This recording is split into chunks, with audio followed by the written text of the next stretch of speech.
National హైవేలపై ముఖ్యమంత్రి Revanth Reddy special focus పెట్టారు.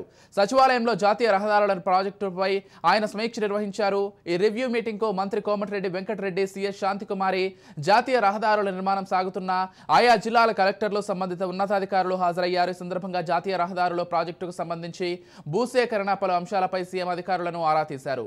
Mancherial, Warangal, Khammam, Vijayawada corridor భూసేకరణ వివరాలు నెలాఖరులోగా పంపాలని ఆయా జిల్లాల కలెక్టర్లను సీఎం ఆదేశించారు.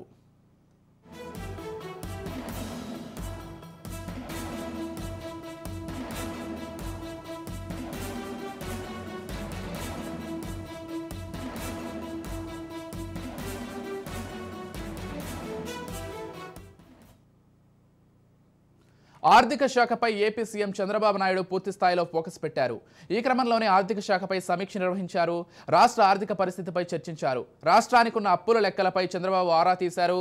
ఇప్పటికే అన్ని రకాల అప్పులు కలిపి మొత్తంగా 14 లక్షల కోట్లు ఉన్నాయని ఆర్థిక శాఖ అధికారులు ప్రాథమిక అంచనాకు వచ్చారు.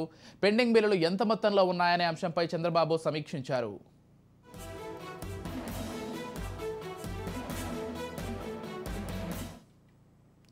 పెండింగ్ బిల్లుల వివరాలు కోరుతూ ఇప్పటికే శాఖల వారీగా ఆర్థిక శాఖ వివరాలు కోరింది. రాష్ట్రానికి వస్తున్న ఆదాయాలు, కేంద్రం నుంచి రాబట్టాల్సిన నిధులపై చంద్రబాబు ఫోకస్ పెట్టారు. పూర్తి స్థాయి బడ్జెట్ కాకుండా ఓటాన్ అకౌంట్ బడ్జెట్ పెట్టాలని ఆర్థిక శాఖ ప్రతిపాదించింది. ఓటాన్ అకౌంట్ పెట్టే అంశంపై ఇవాళ క్లారిటీ వచ్చే అవకాశం ఉంది. ఆర్థిక శాఖపై విడుదల చేయాల్సిన శ్వేతపత్రంపై చంద్రబాబు కసరత్తు చేస్తున్నారు.